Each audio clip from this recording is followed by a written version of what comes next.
You guys know the deal. We're going to be checking this out. I want to jump right into it. This is going to be history summarized. Why is English such a mess? As an English major, I am going to enjoy this because I have an idea about it. The idea is English is the language that goes to other continents, cities, countries, nationalities, and mugs them for their vowels, their letters, and most often than not, their architecture and some of their priceless events.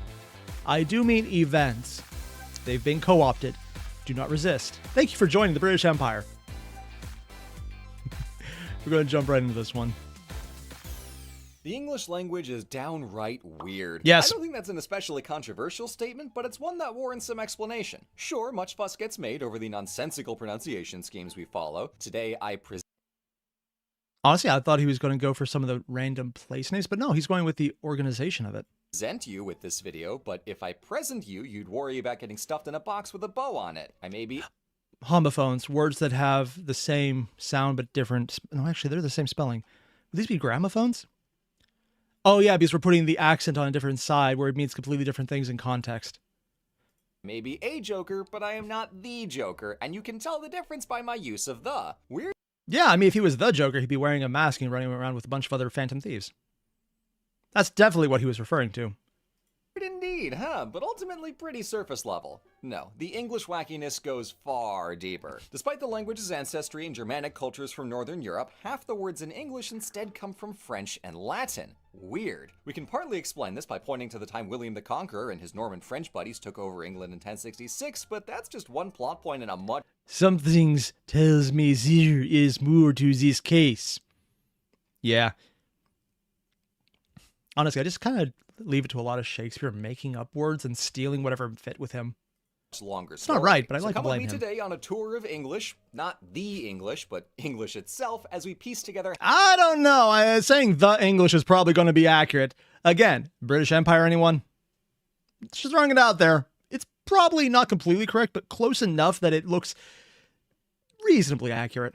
How our beautiful mess of a language came about. Now let's do some linguistics. First, a bit of scene setting. Languages don't appear in a vacuum, they come in families. Romance, Germanic, Celtic, and Slavic are families of languages that share similarities and origins. Sometimes they... Really? Celtic and Slavic were their own origins?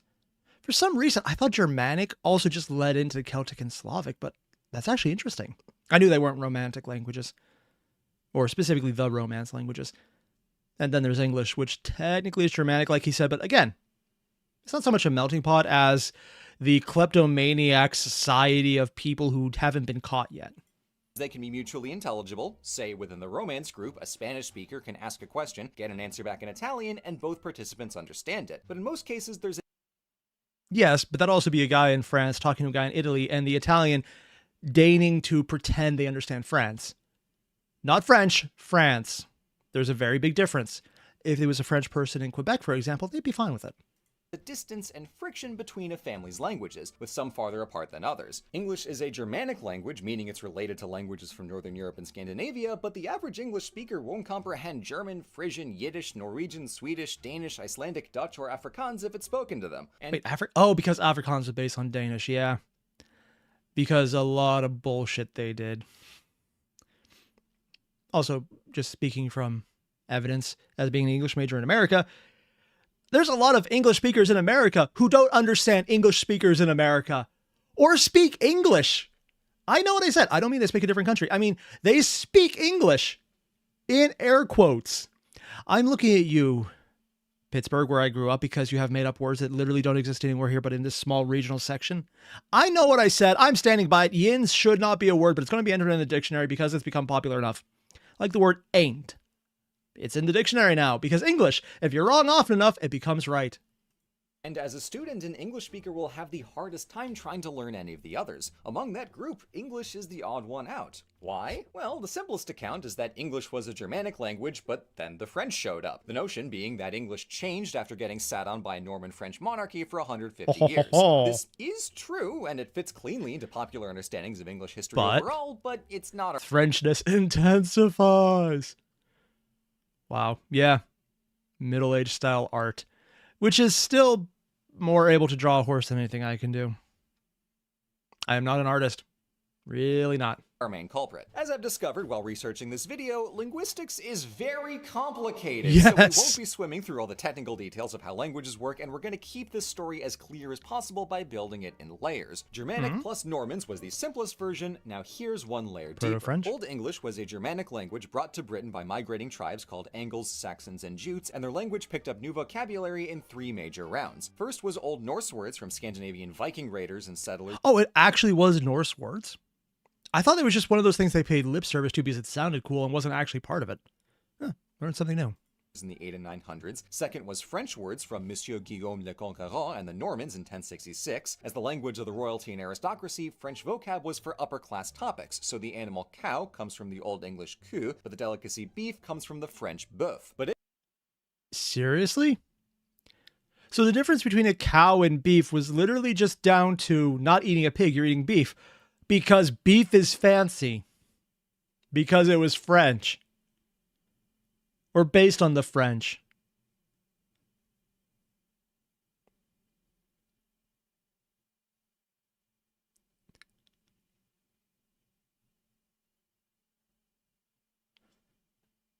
I don't know how to internalize this. It's kind of awesome, though. England and France wouldn't stay buds forever, so from the Or 13 and 1400s, when the Hundred Years' War was going on, English sought to rebel. distinguish itself from French by turning to Latin as a source of vocabulary. This continued into the Oh, yeah. Renaissance era as Latin words infused English, like, for instance, infuse from the Latin infundere. Wait, that's actually from Latin? Oh. Midsummer Night Dream in the background. He's probably talking about Shakespeare bullshitting things. This also gave us a few quirky rules like not ending a sentence with a preposition or not splitting infinitives because that's how it works in Latin. Thus, to barbarously split an infinitive is, barbaric. Those were the 3 main sources of vocabulary over the centuries, but other words sprinkled in from trade with the Dutch, Spanish, and Germans. Plenty of science vocab comes from Arabic, and some extra Greek words. Wait, what does he mean plenty comes from Arabic? I thought almost the entire... Because he mentioned German and Greek, that's probably why. And even then, I think it's probably more Greek because Aristotle and other philosophers who had mathematician leanings. I say leanings because I'm very biased towards the philosophy side, even though I know that's not completely accurate.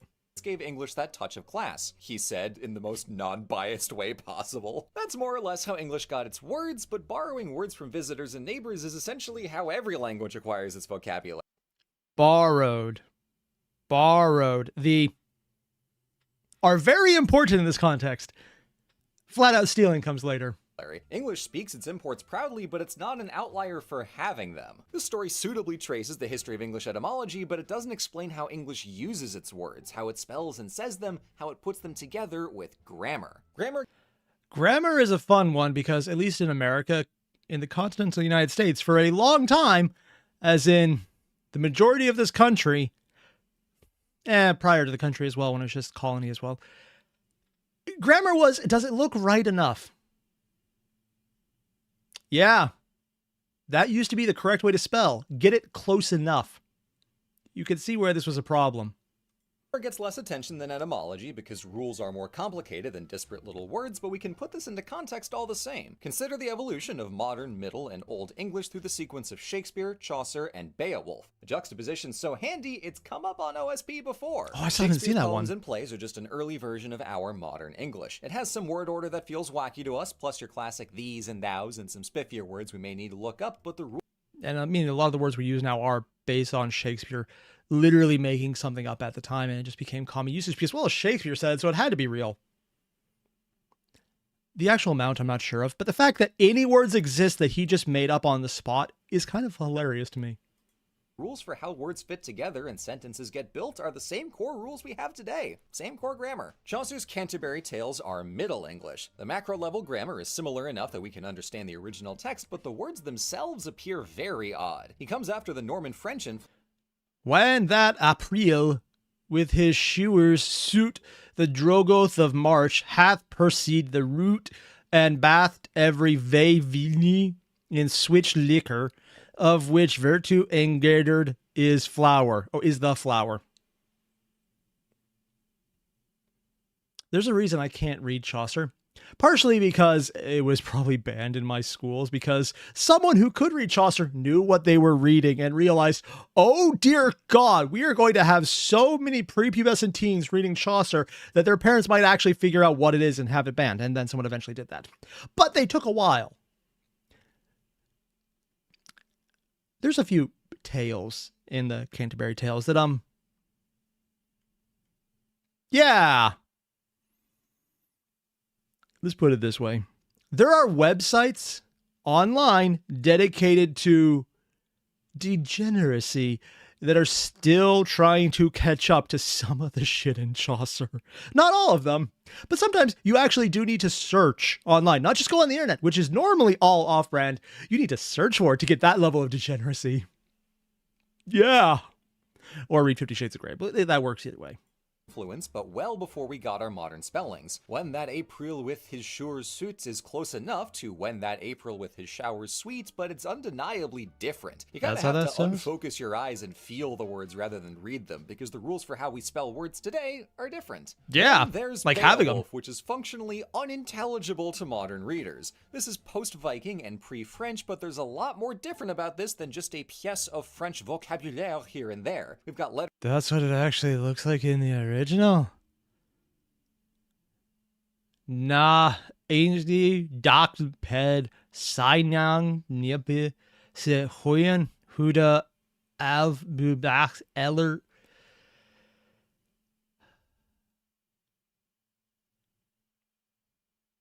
Gah, there's a reason I don't touch Old English. Just no. Letters out of Old Norse like thorn and eth and ash, and words that are entirely unrecognizable. The poem opens with lines I'm not even gonna try. It means low. Hot. We garden in Gerdum Belt Pedociniga Breath Gerfunen Huda Ebligas Ellen Fremeden. The BP combo. Yeah, I can see the Norse in here. I thought it was hard to read when translated. At least this way it hits you in the face you don't know what you're reading, as opposed to the old translations that also slowly hit you in the face you don't know what you're reading. This is supposed to be English. Oh, we have heard of spear Danes in days of yore, of folk kings' prowess, how the princes wrought deeds of valor, but just trying to compare them. What? Sorry, what I actually meant to say was, what? It's only a jump of a few. Actually, that one kind of makes sense in hindsight. It's not what, it's fat. Fit? What fit are you talking about? If you say it with a really bad German accent, it actually sounds legible again. Not a good German accent, a specifically bad, probably offensive accent. Also the one that was used when my step-grandfather was making fun of himself because he was German. Apparently he had what he liked to call the Luftwaffe accent. It's only a jump of a few hundred years from Chaucer, and yet this is an English so distant from us that it may as well be a different language entirely. Is it even the same language? Now that's an interesting question. By lineage, yes, but practically, no it is not. So let's dig deeper to explore the third layer of English through the lens of grammar. Comparing English to its Germanic relatives, it has some weird linguistic omissions. Hey, I recognize that effect. That's where you make it slightly transparent so you see the dots underneath it. Yay, I get that. That's part of Photoshop that I get. Or equivalent programming. For one, the Germanic languages all have grammatical gender and case. If those terms sound odd, it's because we don't have them in English. But having spent about 4 years failing at Spanish 1 and English, all of them, I get that this is something I don't get, but I recognize that I don't get it. Gender, we don't mean distinguishing between he or she, Mr. or Miss, but what's the gender of a cup, a table, a tank? Gender typically sets the ending of a word and the article that goes in front of it. So in French, the cup is la tasse, feminine. English fully does not do that, nor does it have case, which sets the function of a noun in a sentence and the word ending changes to reflect that. In English, we do it with word order. I throw an alligator to my friend. You know the thrower, the object being thrown, and where it's going just by its position in the sentence. Yep. If I say, to my friend an alligator throw I, the word order isn't helping us make sense of it, so it takes a second to sort out what's being thrown to whom. And if you've ever tripped up on the difference between who and whom, that's because it's a vanishingly rare example of case in the wild. Also, functionally, everyone will understand exactly what you mean without it. So it's one of those things where technically it's correct, but functionally it does not matter anymore. Just throwing it out there. Do mark the possessive case by putting an apostrophe s on a word's ending or throwing of in front of it, but by and large, cases elude our understanding. English is the outlier among the Germanic gangs for the two big features it doesn't have, but what it does have might be even weirder. Namely, do. Do you know why we put the word do in our sentences? Before my research, I did not. It doesn't do any essential lifting, but it is nonetheless essential to not sounding like a madman. Now let's see if I can guess what he's about to say prior to this, because here's the thing. I know I learned this. I know I learned this a decade ago. I'm assuming I don't have that learned anymore. I unlearned it. Also, what everyone else knows is moving to West Virginia. That's not fair. I still have... I actually lost multiple teeth since I came here. We're fine then. Do is to indicate a verb-style word is following it. So instead of it just being a regular word, it's indicating action. And what is it actually? That ing ending? On paper, the present form of to listen is I listen, but if someone asks what you're doing and you say I listen to the silly history man, they'll look at you funny because the natural response is I'm listening. This continuous present tense and do verbs make English quite the oddball among the Germanics, so now let's learn why. Walk with me, viewers, as we reminisce about the cool autumn days of 450 AD. Oh, so it's not just what the actual phrasing does, it's how that phrasing came about. You know, that's what he's been doing this entire video. I probably should have guessed that's how it would go. The Roman armies have left Britannia, and Germanic tribes of Angles, Saxons, and Jutes have come across the North Sea to reside in their new home. Also, Andre, you mentioned God destroyed English for me. Here's the thing. God tried to destroy English. It reassembled itself from the parts, stole more, and became an unholy abomination beyond God's comprehension. He has retreated to heaven. God is not dead, as Nietzsche has said. He is just afraid of what he has created. To quote Spy Kids, of course. Because that quote is paraphrased from Spy Kids. Yeah. Andrew Buscemi. Wait, not Andrew Buscemi. Steve Buscemi is the one who said that in Spy Kids. Just throwing it out there. It needs to be said that one of the most disturbing and dark and philosophically horrific quotes was from a Spy Kids movie. I can't stop repeating that one. It's kind of amazing. I remember it blissfully. The newcomers spoke a descendant of Proto-Germanic we can call Old English, while the pre-existing locals held on to their Celtic languages, Common Brittonic, which was a Latin-influenced form of Celtic, plus Old Welsh, and Cornish in Wales and Cornwall, respectively. Wait, Cornish was different than Welsh? Oh. I was not actually aware of that. I mean, Welsh is still around. Technically. I say technically because, as far as I know, there's only one person from Welsh who's a major streamer, that we see Dog VA, and his entire usage of Welsh is to impersonate the devil when he does a definitely not him V Shoujo character. And wouldn't you know, those Celtic languages have early equivalents of an ing present tense and those goofy little do verbs. Ah, a match. Frustratingly, we don't have good written evidence for this in English until several centuries later, but we can be confident it was there from early in the linguistic contact on the basis that writing is a fundamentally conservative medium. We know with confidence that spoken Latin was diverging from the written standard since the 400s AD, yet it's not until the 10 to 1300s that those Romance vernaculars get widely circulated in writing. Similar deal. Oh. I mean, generally, he mentions writing is conservative in terms of how quickly it changes. I think the caveat, not that I disagree with him, I think it normally is. The caveat being is how fast you can produce more writing. For example, at this time, writing was rare, so those who could do it knew exactly how to do it, or were bullshitting in a way that everyone else found socially acceptable, which is probably more common. As opposed to now, where enough people are literate, and yet somehow functionally illiterate, that they can write entire massive treatises, let's go with the fancy word on this one, and 50 Shades of Grey, and make up their own languages, Shakespeare side, because you can just do it more. And if enough people see the incorrect and keep doing it, they basically make their own offshoots and dialects, and their dialects become codified. And when you codify a dialect long enough, it starts to add up into a regional dialect, and for a regional dialect, it can become something even bigger. There are entire branches of English within America that are regionally based. Looking at you, Pittsburgh Yinzers. That's a separate conjugation of yins because it is more yins plus 3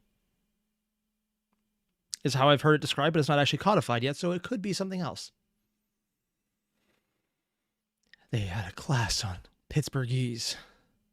This is a real thing. Ugh. But yeah, the more often you have things produced, the less conservative writing becomes as a medium, because you could add more context to it to build up more local and regional aspects that are different from the main version of the language.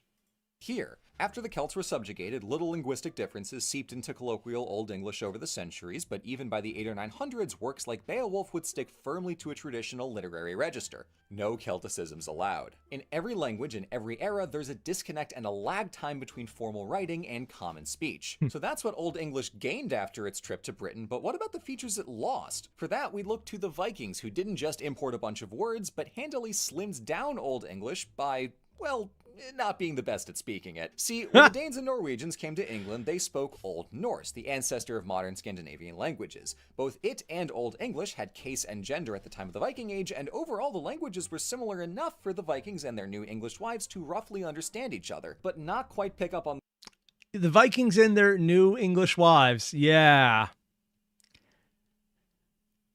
The subtext on that being, well, I don't think YouTube likes it when you specify, but let's just take your imagination on this one. So, is your word for ship masculine or feminine? That's my attempt at a French accent with an English accent. As you can tell, it sucks.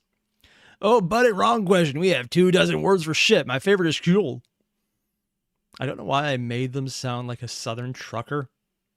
But for here on out, Vikings are going to sound like Southern truckers in my head. I'm not going to undo that anytime soon. those finicky word endings. In a few generations of speaking and raising children in a mix of both languages, Old English and Old Norse hybridized, so plenty of words crossed over, that's the easy stuff, but grammar is harder, so gender, case, and verb conjugations got dropped. Now we do actually see a bit of document evidence for this, as Northumbria shows these changes first, and just so happened to be the heaviest area of Norse settlement. So at the end of the millennium, we have a conservative register of Old English demonstrated in Beowulf, yet the implication of a significantly different spoken English. How then did we... Now, this is actually fascinating to me because a lot of the Norse culture, at least specifically the religion of it, is very heavily removed at this point. Let's put it that way. I wonder if there's a way to reconstrue some of it based on turns of phrase in Old English books after they were, well, not so much codified, but infected by Old Norse. That'd be fascinating and probably take an entire lifetime to do to any moderate failing success. Jump to Chaucer's English 3 centuries later. I invite you to join me as we blame France. See, when the Normans came to England, there were not very many of the guys, yet French became the spoken language of the aristocracy and written language of state, replacing English and sending it into a century-long blackout. French left its mark on English vocabulary, but was otherwise so insular that it didn't affect... I accept your words, but I reject your vibes. Except for the using your language for the fancy shit. English grammar. Then, in the early 1200s, geopolitics happened and England politically decoupled from France, so English asserted itself as the language of state. But here, the literary chain to Beowulfy Old English was broken, so their new starting point for written English was simply spoken English. And suddenly, hundreds of years of Celtic and Scandinavian influence crashed onto the page at once. From there, the linguistic path through Chaucer, Shakespeare, and onto the modern day is quite straightforward in comparison. That is, with one planet-sized caveat. For everything we may tell ourselves, standard English is not standard. The processes that brought English new words and reorganized its grammar are happening all over the world in over 100 dialects and languages related to English. Not just American or Australian or regional accents, but African-American vernacular English, Hawaiian Pidgin, Singlish, Jamaican Patois, Naija, Hinglish, and countless others. A startlingly vast... English? Oh, Hindi English. Yeah, that makes sense. There's a lot of those I actually didn't realize.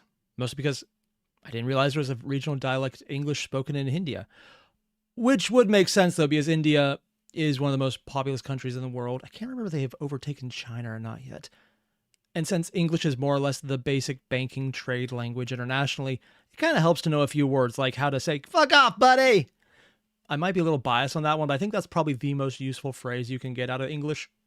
It gets a lot of things in there, and depending on the tone, it means something very different. It's like, "Hey, fuck off, buddy." Versus "fuck off, buddy," or "oh god, fuck off, buddy." See what I mean? It's completely different tone. It's fun.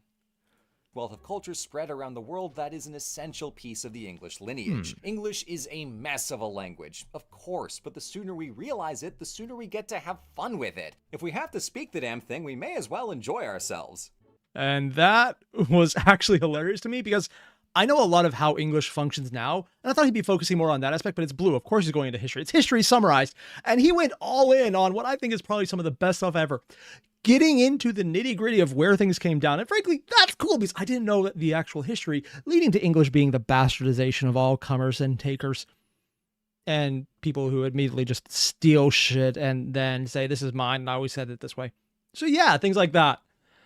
Basically what I'm saying is, that was fun. I had a lot of English major geek outs on this one, and I stand by them. Otherwise, you guys know there'll be a link to the link below. There's the words to the original video. Hit it up. And I'll see you guys in the next one.